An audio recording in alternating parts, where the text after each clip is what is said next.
को मेरा सादर प्रणाम।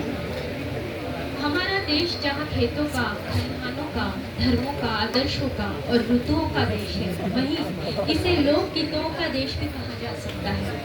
हमारे यहाँ कुछ ऋतु और कुछ महीने ऐसे होते हैं जिसमें रात दिन गीतों की बहार होती है।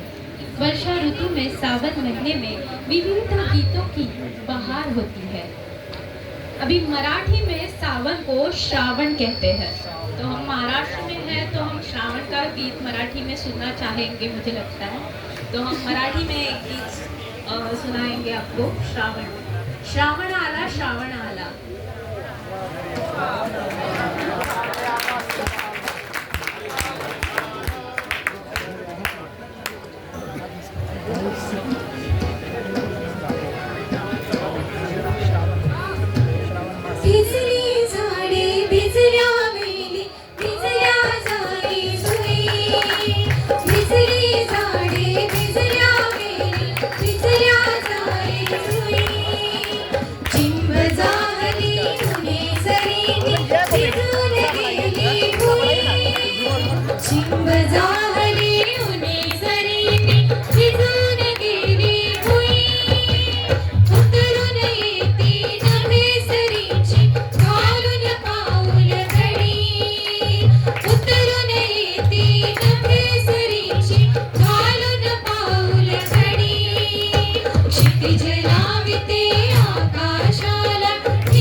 श्रावणाला श्रावणाला श्रावणाला हो श्रावणाला श्रावणाला श्रावणाला हो श्रावणाला श्रावणाला श्रावणाला हसरा नाचरा जरा जरा जरा सुंदर साजरा श्रावणाला हसरा नाचरा जरा जरा जरा सुंदर साजरा श्रावणाला श्रावणाला